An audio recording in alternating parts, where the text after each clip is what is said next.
بسم اللہ الرحمن الرحیم۔ گمنام ہیرو کے معزز ناظرین، السلام علیکم۔ آئیے چلتے ہیں کہانی کی طرف۔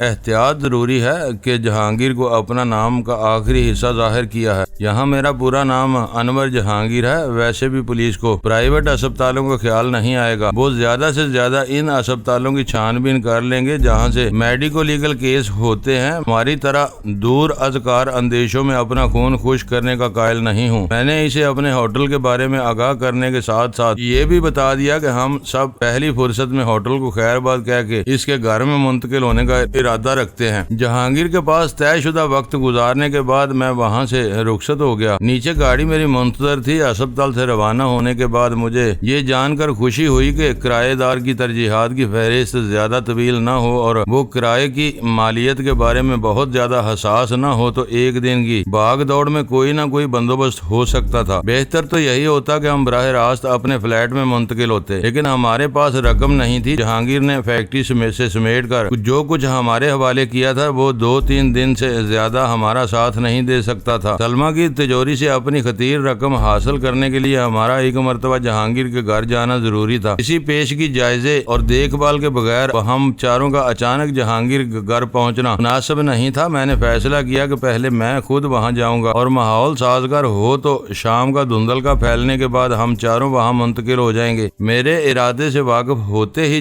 ویرا نے جہانگیر کے گھر سے G3 رائفل لانے کی فرمائش کر ڈالی، جس پر میں بگڑ گیا۔ تمہارا دماغ خراب ہوا ہے، وہ کتنی بھی چھوٹی ہو لیکن پھر بھی کافی بڑی ہوگی۔ میں اسے کس طرح پوشیدہ رکھ سکوں گا؟ تمہیں اتنی شدت سے G3 کیوں ضرورت ہے؟ پوچھ بیٹھی۔ وقت آنے پر ہر چیز سامنے آ جائے گی، ویرا بے پرواہی سے بولی۔ G3 عام رائفلوں کی طرح لمبی اور وزنی ضرور ہوتی ہے، لیکن اس میں کمال یہ ہے کہ صرف 3 پنے نکال کر اسے چند لمحوں میں ٹکڑوں میں تبدیل کیا جا سکتا ہے۔ تم اسے کھول کر لے آنا۔ ٹکڑے کتنے بھی چھوٹے ہوں، نال تو تقسیم نہیں ہوتی ہوگی۔ نال کی لمبائی کی وجہ سے ہر پیکنگ بے تکی اور مشتبہ نظر آئے گی۔ میں اسے کہاں لیے پھروں گا؟ پھر اسے وہیں رہنے دو، ویرا بیزاری سے بولی۔ جب ہم لوگ جہانگیر کے گھر منتقل ہوں گے تو میں اپنا کام خود کر لوں گی۔ اس وقت کوئی بات تمہاری سمجھ میں نہیں آئے گی۔ کافی دیر کی بحث اور جرا کے بعد ویرا اپنے دل کی بات اگلنے پر مجبور ہو گئی۔ نارمن سے پہلے جو شخص اس کی جگہ کام کرتا تھا وہ ویرا کے خیر خواہوں میں سے تھا اور ویرا اس کے گھر بھی جاتی رہتی تھی۔ اس کی رہائش کلفٹن کے ایسے علاقے میں تھی جہاں سڑک کے ایک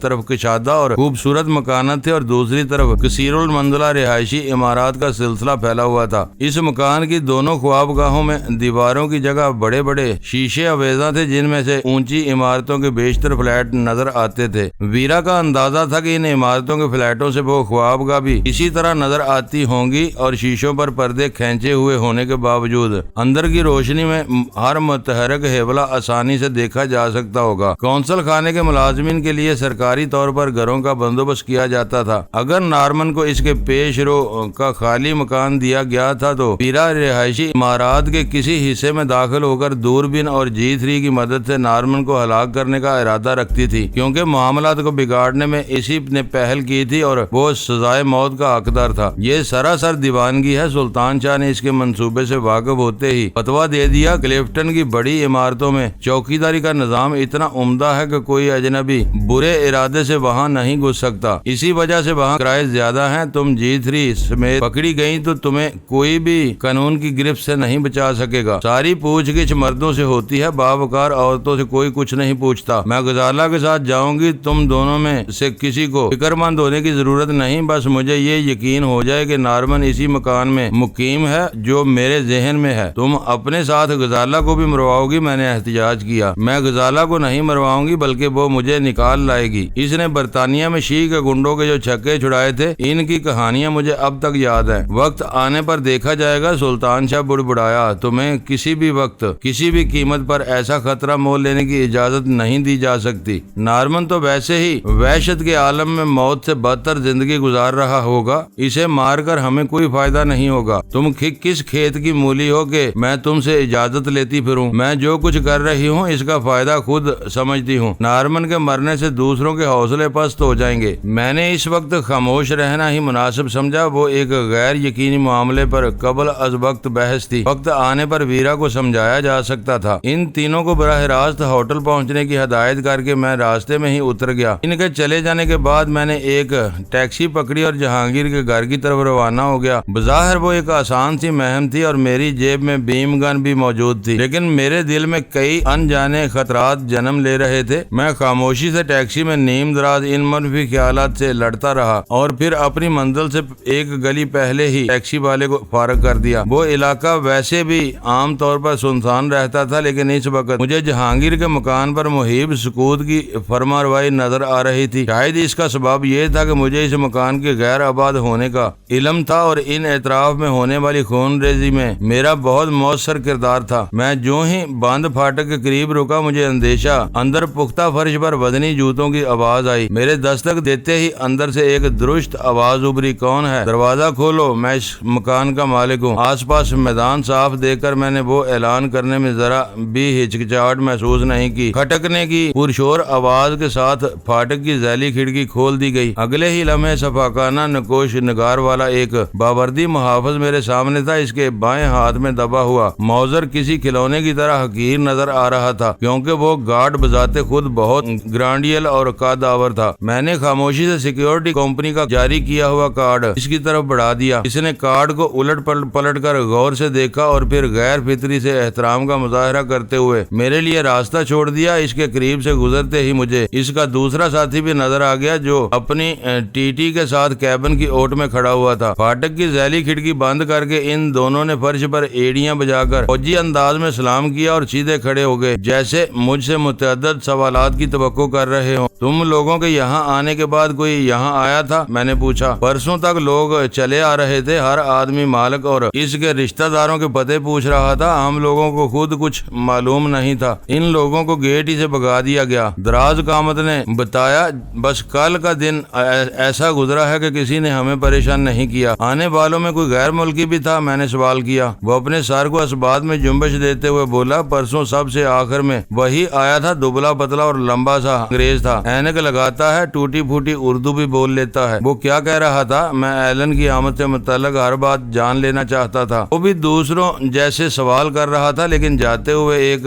پرچہ لکھ کر دے گیا تھا کہ مالک آئے تو اسے دے دینا۔ بات کرتے ہوئے اپنی جیب سے ایک رکا نکال کر میری طرف بڑھا دیا۔ پرچے پر انگریزی میں لکھا ہوا تھا، مجھے شدت سے تمہاری تلاش ہے، یہ پیغام ملتے ہی مجھ سے رابطہ کرو، یہ تمہارے حق میں بہتر ہوگا۔ اس کے نیچے ایک فون نمبر لکھا ہوا تھا۔ نمبر کے ابتدائی ہندسوں سے ظاہر ہو رہا تھا کہ وہ سوسائٹی کے علاقے کا نمبر تھا۔ موتی لال نے بھی یہی بتایا تھا کہ ایلن نرسری کے قرب و جوار میں ٹھہرا ہوا تھا۔ مجھے خوشی ہوئی کہ مجھے اس کا سراغ مل ہی گیا تھا۔ تم نے اندازہ لگا لیا ہوگا کہ میں نے گھر کیوں چھوڑا ہوا ہے؟ ہم لوگ کی تو یہی روزی ہے، وہ سنجیدگی سے بولا۔ معلوم ہوتا ہے کہ آپ خطرناک دشمنوں میں گرے ہوئے ہیں، وہ کسی بھی وقت دوبارہ یہاں آ سکتے ہیں۔ دشمنی نہیں، یہ زندہ رہنے کے لیے تاوان کا چکر ہے۔ میں نے ان دنوں شہر میں وسیع پیمانے پر پھیلی ہوئی خبروں اور افواہوں کے حوالے سے ایک گھسا پٹا بہانہ تراشا۔ میں نے انہیں 50 لاکھ نہیں دیے تو وہ مجھے مار دیں گے۔ 50 لاکھ؟ حیرت سے ان دونوں کی آنکھیں ان کی پیشانیوں پر جا چڑھیں۔ یہی سارا چکر ہے، اتنی بڑی رقم کی بات نہ ہوتی تو میں ہرگز گھر چھوڑ کر نہ بھاگتا اور ان کا مطالبہ پورا کر کے اپنی جان چھڑا لیتا۔ کیسا اندھیر ہے کہ آج مجھے چوروں کی طرح سب سے چھپتے چھپاتے اپنے گھر آنا پڑا ہے۔ یہ تو واقعی ظلم ہے، گورے تک ہمارے آدمیوں سے تاوان مانگنے لگے ہیں۔ وہ غصے اور افسردگی کے ساتھ بولا، اتنی بڑی بڑی رقمیں آسانی سے ملنے لگیں تو ہر ایک کی رال ٹپکنے لگتی ہے۔ آپ فکر نہ کریں، اب کسی نے ادھر کا رخ کیا تو بچ کر نہیں جا سکے گا۔ نہیں نہیں، میں نے بکھلا کر کہا، وہ کئی آدمی ہیں، ایک کو کوئی نقصان پہنچا تو دوسرے میرے خون کے پیاسے ہو جائیں گے۔ میں خاموشی اور رازداری سے اندر کے کسی کمرے میں رہ لوں گا، میرے ساتھی بھی احتیاط کریں گے، تمہیں اپنی جان خطرے میں ڈالنے کی ضرورت نہیں۔ جو آئے اس سے یہی کہنا کہ گھر خالی ہے اور مالک لاپتہ ہے، چند روز میں ہم کہیں اور چلے جائیں گے۔ آپ کے ساتھی کہاں ہیں؟ باہر تو کسی گاڑی کے رکنے کی آواز نہیں آئی تھی۔ تھی۔ وہ تھوڑی دیر میں آئیں گے۔ گلی میں 3 ہارن بجنے کی آواز آئے تو فوراً پھاٹک کھول دینا تاکہ وہ انتظار کیے بغیر اپنی کالی گاڑی اندر لے آئیں۔ میں نہیں چاہتا کہ محلے والوں کو بھی میرے گھر میں کسی قسم کی آمد و رفت کا علم ہو۔ ہمیں اپنے سائے سے بھی احتیاط کرنی ہوگی۔ آپ بے فکر رہیں۔ وہ اپنے سر کو قدرے خم دے کر ادب سے بولا، ہر کام آپ کی ہدایت کے مطابق ہوگا۔ ہمیں اپنے مالک کے لیے جان کی بازی لگانے کی تربیت دی جاتی ہے۔ میں ان کی حوصلہ افزائی کر کے برآمدے کی طرف ہو لیا۔ گچھے میں گنتی کی چند چابیاں تھیں، انہی میں ڈرائنگ روم کے دروازے کی چابی بھی تھی۔ میں نے اندر پہنچنے کے بعد دروازہ بلٹ کر لیا۔ صرف ایک تالا کھولنے کے بعد جہانگیر کا پورا گھر میرے تصرف میں آ گیا تھا۔ میں سیدھا جہانگیر کی خوابگاہ میں چلا گیا۔ لطف کی بات یہ تھی کہ اس گھر میں جہانگیر اور سلمہ کی خوابگاہیں الگ الگ تھیں۔ تعلقات خوشگوار ہونے کی صورت میں سلمہ جہانگیر کے کمرے میں سوتی تھی، انبن ہوتی تو وہ روٹ کر اپنے کمرے میں مقید ہو جاتی۔ جوری سلمہ ہی کے کمرے میں خوابگاہ میں تھی، لیکن اسے بعد میں دیکھا جا سکتا تھا۔ اس وقت دوسرے کام فوری عمل کے متقاضی تھے۔ میں نے اپنی ریسٹ واچ پر نگاہ ڈال کے اندازہ لگایا کہ وہ تینوں ہوٹل پہنچ چکے ہوں گے۔ میں نے ہوٹل کا نمبر ملا کر سلطان شاہ کا کمرہ مانگا اور سلسلہ مل جانے پر کہا، تمہاری رہائش کا بندوبست ہو گیا ہے، فوراً چلے آؤ۔ دروازے پر پہنچنے سے پہلے 3 مرتبہ ہارن بجا دوگے تو پھاٹک کھلا ہوا ملے گا۔ میں وہیں سے تم کو فون کر رہا ہوں۔ اس نے کچھ کہنا چاہا، لیکن میں ہوٹل کے فون پر کسی غیر ضروری گفتگو کا خطرہ مول نہیں لے سکتا تھا۔ میں نے فوراً ہی سلسلہ منقطع کر دیا۔ ایلن کی طرف سے میرے دل میں اناد بھرا ہوا تھا۔ اس کا فون نمبر دیکھتے ہی میں نے فون کر کے اسے بے نقط سنانے کا فیصلہ کر لیا، لیکن بعد میں نے اپنا ارادہ تبدیل کر دیا۔ اسے فون کر کے میں بالکل وہی کرتا جو وہ چاہتا تھا۔ اسے علم ہو جاتا کہ ہم میں سے کسی نے جہانگیر کے مکان کا رخ کیا تھا اور محافظوں سے اس کا تحریری پیغام حاصل کیا تھا۔ یہ اندازہ لگانے کے بعد وہ جہانگیر کے مکان کی اینٹ سے اینٹ بجا دیتا اور مسلح چوکیداروں کو پرتشدد باز پرس کے لیے اٹھا لے جاتا۔ اس کے بعد مکھرجی کا معاملہ درپیش تھا۔ اخبار میں چھپنے والے جوابی اشتہار سے یہ ظاہر ہوتا تھا کہ پچھلے دن مکھرجی کو موتی لال کے قتل کا علم نہیں ہو سکا تھا۔ تازہ ترین صورتحال کے بارے میں کچھ نہیں کہا جا سکتا تھا۔ میں نے بے خبری کے تالاب میں تحقیق کا پہلا پتھر پھینکنے کا فیصلہ کر لیا۔ اخبار میں دیے ہوئے فون نمبر پر گھنٹی بجتے ہی ریسیور اٹھا لیا گیا۔ دوسری طرف سے آنے والی آواز پختہ، بھاری اور پر اعتماد تھی۔ میں نے کسی تمہید کے بغیر مکھرجی سے بات کرنے کی خواہش کا اظہار کر دیا۔ بات کرتے ہوئے میں نے غیر ارادی طور پر اپنی آواز تبدیل کر لی تھی۔ بھائی تم کون ہو؟ اپنا نام پتہ بتاؤ، پھر مکھرجی سے بات ہو سکے گی۔ کوبرا۔ میں نے درست لہجے میں صرف وہی ایک لفظ ادا کیا۔ اچھا تو تم کتے کی خبر والے ہو، مگر بھائی 10 لاکھ تو بہت زیادہ ہیں۔ بحث نہیں، میں نے غضبناک لہجے میں کہا۔ ہاں یا نہ میں جواب دو، مجھے اپنا آدمی چاہیے۔ ہمارے پاس یہاں اتنی رقم نہیں ہوتی۔ نئی دہلی سے پیسے آنے میں ذرا دیر ہو سکتی ہے۔ پتہ نہیں تم ہم پر کہاں تک بھروسہ کرو گے۔ اچانک میرے ذہن میں خطرے کی گھنٹی بج اٹھی، کیونکہ ریسیور پر ایسی آواز آئی تھی جیسے دوسری طرف سے کوئی ہنسا ڈائل کیا گیا ہو۔ وہ فون یقیناً آبزرویشن میں تھا اور لمحہ بھر میں کال کرنے والے کا نمبر ریکارڈ ہو سکتا تھا۔ میں نے ڈائلنگ کی ابتدا ہوتے ہی کریڈل دبا کر سلسلہ منقطع کر دیا۔ مکھرجی کو گھر کے بجائے کسی پبلک فون بوتھ سے فون کر کے ہی ہراساں کیا جا سکتا تھا۔ یہی مسئلہ نارمن کے فون کے ساتھ بھی ہو سکتا تھا۔ میں نے وہ ارادہ بھی کسی مناسب وقت کے لیے ملتوی کر دیا۔ اس وقت میرے سامنے 3 دشمن تھے، ایلن، مکھرجی اور نارمن کے تمام ساتھی۔ میرے پاس تینوں کے فون نمبر موجود تھے، لیکن میں دل کھول کر ان سے کوئی چھیڑ چھاڑ نہیں کر سکتا تھا۔ میں وہ کمرہ کھول کر سلمہ کی خوابگاہ میں پہنچ گیا۔ اس وقت مجھے یہ سوچ کر سخت کوفت ہو رہی تھی کہ میرے مطلوبہ نمبروں پر آبزرویشن ہونے کا دھیان پہلے کیوں نہیں آیا۔ آرمی کیس میں موجود چابیوں کی مدد سے میں تجوری کا پیچیدہ تالا کھولنے میں کامیاب ہو گیا۔ تجوری کھلتے ہی نئے اور پرانے نوٹوں کی ملی جلی تیز بو فضا میں پھیل گئی۔ نہ جانے کتنے عرصے کے بعد اس تجوری کا دروازہ کھولا گیا تھا۔ تجوری خاصی بڑی تھی اور تقریباً بھری ہوئی تھی۔ اس کے 3 میں سے ایک خانے میں میرے دیے ہوئے ڈالروں کی گڈیاں جمی ہوئی تھیں۔ ان گڈیوں کے درمیان میں ایک کاغذ پھنسا ہوا تھا۔ میں نے کاغذ نکال کر دیکھا تو اس پر ڈالروں کے لین دین کی تفصیل کے ساتھ سلمہ کی تحریر میں یہ بھی لکھا ہوا تھا کہ تجوری میں موجود سارے ڈالرز ڈینی کی ملکیت ہیں۔ نچلے خانوں میں مقامی کرنسی، تمسکات، بانڈز اور حصص کے ساتھ بیش قیمت زیورات کے ڈبے بھی موجود تھے۔ میں نے ایک قریبی الماری سے چادر نکال کر وہ تمام چیزیں کرینے سے جمانی شروع کر دی تاکہ ہر چیز سمٹ کر مختصر ہو جائے۔ ان دونوں خانوں کو خالی کرنے کے بعد میں نے تجوری کی نچلی دراز پر تباہ آزمائی کی، مگر وہ مکفل تھی۔ باری باری سب چابیاں آزمانے کے بعد اس اندرونی دراز میں بھی وہی چابی لگی جو تجوری کا قفل کھولنے میں کامیاب ہوئی تھی۔ اس دراز میں استعمال شدہ اور زیر استعمال چیک باکس کے ساتھ ان دونوں کی انتہائی نجی تصاویر وغیرہ تھی۔ میں نے پورے دیانت سے ان تصاویر وغیرہ کو دیکھے بغیر ایک لفافے میں منتقل کیا اور پھر وہ دراز بھی خالی ہو گئی۔ میری محنت کے باوجود وہ انبار خاصا بڑا ہو گیا تھا۔ یہ ممکن نہیں تھا کہ آدمی ہلکے پھلکے اور بے پروانہ انداز میں اسے اپنے ساتھ لے جا سکے۔ میں سگریٹ سلگا کر سلمہ کی مسہری پر بیٹھا اور پھر نیم دراز ہو کر سوچنے میں مصروف ہو گیا۔ اس پلندے کو مختصر کرنے کی ایک ہی صورت تھی کہ زیورات نکال کر خالی ڈبے تجوری میں رکھ دیے جاتے۔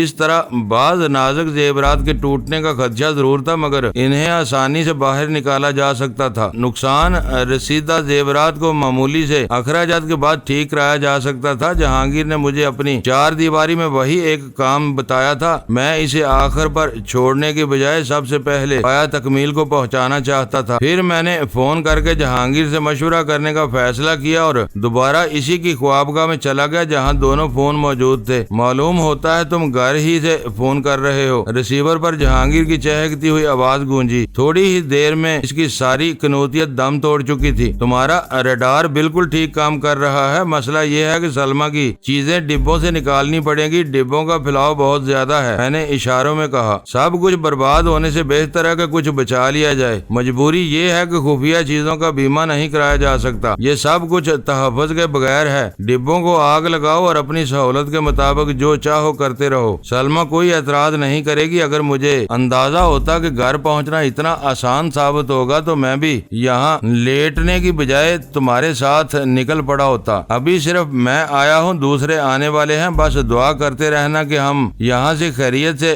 نکل سکیں۔ یہ تجربہ بہت سنسنی خیز محسوس ہو رہا ہے، یوں معلوم ہو رہا ہے جیسے میں کسی کے گھر ڈاکہ ڈال رہا ہوں۔ میں کوشش کروں گا کہ یہ پلندہ آج ہی تمہیں دے دوں۔ ایسی حماقت بھول کر بھی نہ کرنا، اس کی بوکھلائی ہوئی آواز آئی۔ تمہیں معلوم ہے کہ آدھی رات کے بعد مجھے خود اپنا ہوش نہیں رہتا۔ کوئی بھی خاموشی کے ساتھ تھیلا اٹھا کر نکل جائے گا۔ میں سلمہ سے بات کر کے تمہیں کوئی حال بتاؤں گا۔ اس وقت تک میں یہ مصیبت اپنے گلے میں لٹکائے بیٹھا رہوں۔ تم بلا وجہ گھبرا رہے ہو، اس کا لہجہ مجھے پھچکارنے والا تھا۔ ڈریسنگ روم والے بند کیبنٹ سے ڈیلیکس کی چند چسکیاں لوگے تو تمہارا حوصلہ بڑھ جائے گا۔ بیوی پر روب ڈالنے کے لیے غیر ضروری پرہیزگاری کا مظاہرہ مت کرو، 4 دن میں نکمے ہو کر رہ جاؤ گے۔ پرہیزگاری نہیں، یہ ذرا سی احتیاط ہے۔ میں نے پینے میں کمی کرنے کا ارادہ کر لیا ہے۔ وہ زور سے ہنسا۔ یہ خود فریبی ہے، ایسا ہو ہی نہیں سکتا۔ چکھنے کے ارادے سے ابتدا کرو گے اور پھر اپنی پرانی روش پر چل پڑو گے۔ میں نے اس کی بات کاٹ دی۔ مجھے اپنے پلندے کی بھی فکر ہے، دونوں مسئلے حل ہو جائیں گے۔ اس نے مجھے تسلی دی، اس کی فکر نہ کرو۔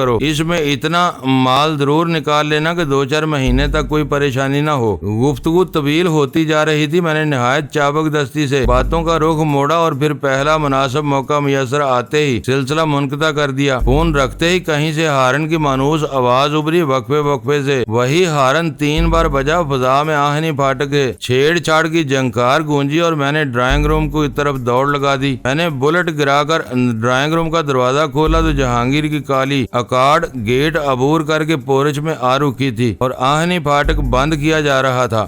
گاڑی سے اتر کر وہ تینوں سرعت سے میری طرف آئے۔ گاڑی سے اترتے ہوئے وہ ہتھیاروں کے تھیلے ساتھ لینا نہیں بھولے تھے۔ ان تینوں کو ڈرائنگ روم میں بلانے کے بعد میں نے اشارے سے دونوں گارڈز کو وہیں بلا لیا۔ وہ تینوں جس طرح وہاں پہنچے تھے، دونوں محافظوں کو ان کی جھلک دیکھنے کا موقع بھی نہیں مل سکا تھا۔ انہیں چند روز کے لیے وہیں رہنا تھا اور وقت نہ وقت باہر نکلنے کی ضرورت بھی پیش آ سکتی تھی۔ یہ ضروری تھا کہ محافظ انہیں اچھی طرح پہچان لیتے۔ یہ تینوں میرے دوست ہیں، میں نے محافظوں سے کہا۔ انہیں ہر وقت یہاں سے آنے جانے کی آزادی ہوگی۔ آنے والوں سے تم یہی کہو گے کہ مکان خالی اور مکفل ہے۔ ایک بات اور، میرے خاموش ہوتے ہی ویرا نے لقمہ دیا۔ یہ ضروری نہیں کہ ہم آمد و رفت کے لیے بار بار پھاٹک ہی استعمال کریں۔ ضرورت اور رازداری کے تحت دیواریں بھی پھاندی جا سکتی ہیں۔ دونوں محافظ عقابی نظروں سے باری باری ان کا جائزہ لے رہے تھے، جیسے تینوں نئی صورتیں ذہن نشین کرنے کی کوشش کر رہے ہوں۔ ہم ان باتوں کو سمجھتے ہیں، درست، روک گارڈ نے نرمی سے کہا، لیکن دیوار پھاند کر اندر آنے کے لیے کوئی اشارہ مقرر کرنا پڑے گا تاکہ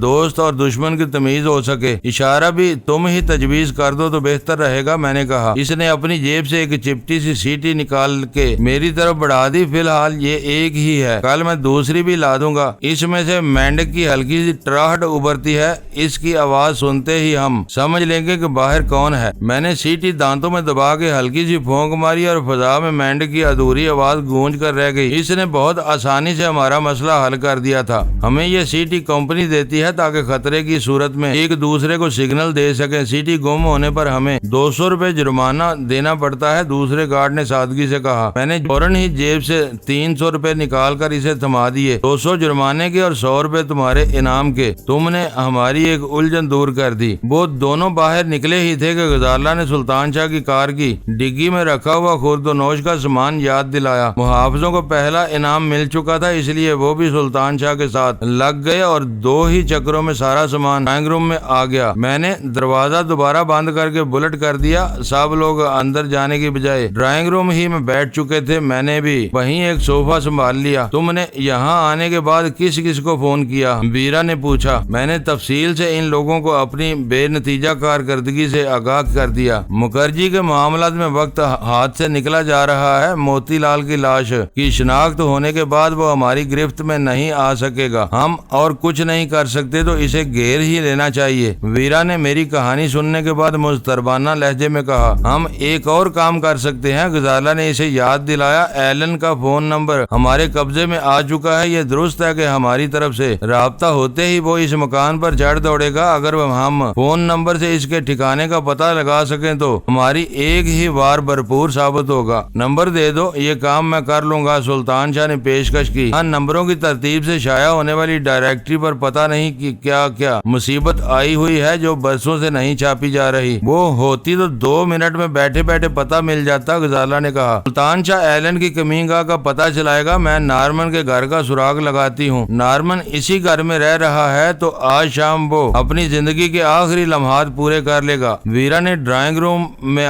موجود انسٹرومنٹ کی طرف بڑھتے ہوئے کہا۔ ابھی تک وہ خناس تمہارے دماغ سے نہیں نکلا؟ میں نے اسے گھورا۔ میرا منصوبہ بے داغ ہے، وہ اٹھلا کر بولی۔ غزالہ بھی میرا ساتھ دینے پر آمادہ ہے۔ تم دیکھو گے کہ ہم دونوں ناقابل یقین مہارت اور صفائی سے اپنا کام کر کے لوٹ آئیں گی۔ اس موضوع پر ایک بار پھر تکرار شروع ہو گئی۔ میں اسے باز رکھنا چاہ رہا تھا لیکن وہ اپنے ارادے کو عملی جامہ پہنانے پر تلی ہوئی تھی۔ پتہ نہیں اس نے غزالہ کو کیا پٹی پڑھائی تھی کہ وہ بھی دبے لفظوں میں اسی کا ساتھ دے رہی تھی۔ سلطان شاہ کئی روز سے اس سے بحث میں الجھنے سے گریز کر رہا تھا۔ آخر میں زچ ہو کر وہاں سے نکل کھڑا ہوا اور سلمہ کی خوابگاہ کی طرف چل دیا جہاں قیمتی ساز و سامان کھلی ہوئی تجوری سے باہر پھیلا ہوا تھا۔ سلطان شاہ میرے پیچھے پیچھے تھا۔ کمرے میں موجود نقدی تمسکات اور زیورات کا پھیلاؤ دیکھ کر سلطان شاہ انگشتے بدنداں رہ گیا۔ آج کل کے دور میں اس نے یہ سب گھر میں رکھا ہوا ہے۔ کالا دن تجوریوں ہی میں پلتا ہے۔ ہماری گن بوٹ کی رقم کروڑوں میں ہے اور اسی تجوری میں پڑی ہوئی ہے۔ تم بتاؤ کہ ہم اسے کہاں لے جا سکتے ہیں؟ کون سا بینک اس رقم کو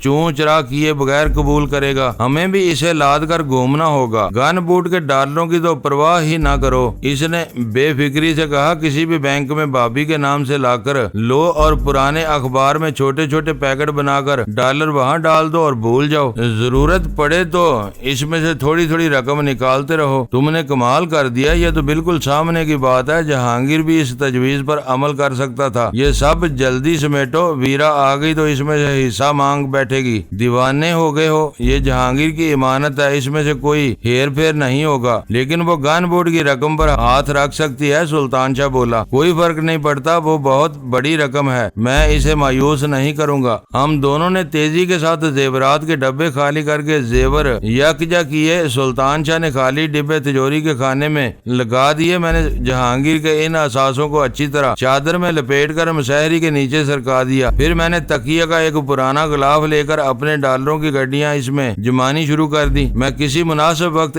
پر ان گڈیوں کو نقارہ کاغذوں میں لپیٹنے کا ارادہ کر چکا تھا۔ ہم فارغ بھی نہیں ہوئے تھے کہ ویرا تقریباً دوڑتی ہوئی وہیں آ پہنچی۔ جوش مسرت سے اس کا چہرہ تمتمایا ہوا تھا۔ وہ کسی غیر متوقع کامیابی کی خبر سنانے کی نیت سے آئی تھی، لیکن کھلی ہوئی تجوری میں سے برآمد ہوتے ہوئے ڈالروں کو دیکھ کر وہ حیران رہ گئی۔ اس کے لیے رقم کی مالیت کوئی انوکھی بات نہیں تھی۔ شی میں اپنے عروج کے زمانے میں وہ اس سے بھی بڑی بڑی رقوم ایک جنبش ابرو سے ادھر سے ادھر کر دیا کرتی تھی۔ اس کا مسئلہ بھی سلطان شاہ والا تھا کہ جہانگیر کو اتنی بڑی رقم گھر میں رکھنے کی کیا ضرورت تھی۔ جہانگیر کی دیوانگی کو چھوڑو اور یہ بتاؤ کہ تم کیا تیر مار کے آئی ہو، میں نے کہا۔ نارمن پہلے کہیں اور تھا مگر کچھ عرصے سے اسی مکان میں رہ رہا ہے، میرا دیکھا بالا ہے۔ وہ مسحری کے کنارے پر ٹک کر بولی، اب تم میرا راستہ روکنے کی کوشش نہ کرنا، میں راستے میں سے ایک اچھی دوربین خرید لائی ہوں۔ جہانگیر کی G3 گھر ہی میں ہونی چاہیے، شام ہوتے ہی میں غزالہ کے ساتھ لے کر اپنی مہم پر روانہ ہو جاؤں گی۔ اگر سب کچھ توقع کے مطابق ہوتا چلا گیا تو ہم دونوں 2-2.5 گھنٹے میں فارغ ہو جائیں گے۔ نارمن کے لیے G3 کی صرف ایک گولی کافی ہوگی۔ تم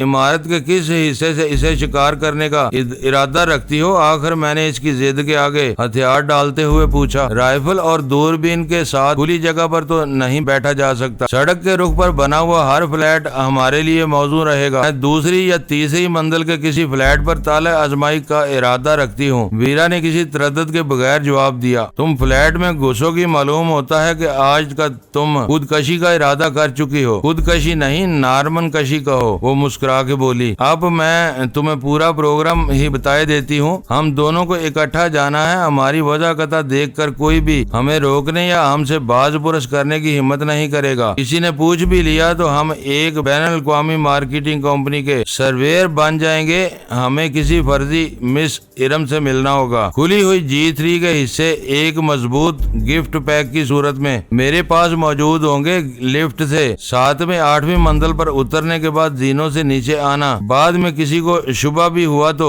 وہ ہمیں اوپر کی منزلوں پر ڈھونڈتا رہ جائے گا۔ دوسری منزل کے فلیٹ پر دستک کے بعد دروازہ کھلے گا اور ضرور کھلے گا۔ دستک یا ڈور بیل کے جواب میں جو بھی آئی گلاس سے جھانکے گا، اسے اپنے سامنے 2 معزز خواتین نظر آئیں گی۔ ہم اندر گھستے ہی دروازہ کھولنے والے کو یرغمال بنا لیں گے اور کسی شور شرابے کے بغیر گھر کے بقیہ افراد کو ایک جگہ جمع کر کے باندھ دیں گے۔ یہ کارروائی غزالہ مکمل کرے گی۔ میں G3 کے حصے یکجا کر کے موزوں ترین کمرے کی روشنیاں گل کر کے اس کے برآمدے یا کھڑکی میں پوزیشن لے لوں گی۔ دوربین میری آنکھوں پر ہوگی۔ جو ہی مجھے نارمن نظر آئے گا میں G3 کی نال کھلی فضا میں نکال کر برسٹ فائر کر دوں گی۔ کھلی فضا اور اونچی عمارتوں کی وجہ سے پھیلنے والی بازگشت کی بنا پر کسی کو اندازہ نہیں ہو سکے گا کہ فائرنگ کہاں سے کی گئی ہے۔ G3 وہیں چھوڑ کر ہمیں باہر نکل آنا ہے۔ وہاں پھیلی ہوئی افراتفری میں کوئی سوچ بھی نہیں سکے گا کہ اس کے قریب سے گزرنے والی عورتیں قتل کی واردات کر کے آ رہی ہیں۔ فرض کرو کہ سب کچھ اسی طرح ہو جاتا ہے، پھر اس فلیٹ کے مکین پولیس کو تم دونوں کی کہانی سنائیں گے۔ ہم کلفٹن ہی کے علاقے میں کرائے کا فلیٹ لینا چاہ رہے ہیں۔ کیا اس طرح تم دونوں کی آزادی اور سلامتی خطرے میں نہیں پڑ جائے گی؟ ہیئر سٹائل اور اینکو وغیرہ کے استعمال سے ہم خود کو اتنا بدل لیں گے کہ زبانی حلیے سے ہماری نشاندہی نہ ہو سکے۔ انہوں نے مجھے اغوا کی ہوئی مظلوم امریکن لڑکی ظاہر کر کے میرے بدترین توہین کی ہے۔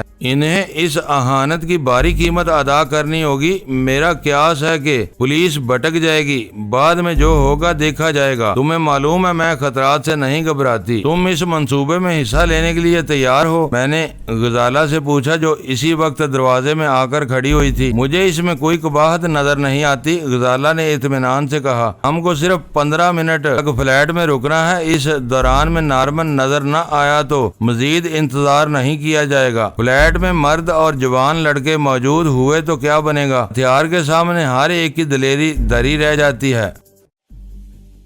معزز ناظرین، لائک کریں، شیئر کریں اور کمنٹس باکس میں پاک آرمی زندہ باد، پاکستان پائندہ باد کا نعرہ ضرور درج کر کے اپنے ملک پر فخر کریں اور پاکستان کی بنیادیں مضبوط کرنے میں اپنا کردار ادا کریں۔ ویڈیو دیکھنے کا شکریہ۔ معزز ناظرین، اپنا خیال رکھیے گا اور ہمارے چینل کا بھی۔ ISI پاک آرمی زندہ باد، پاکستان پائندہ باد۔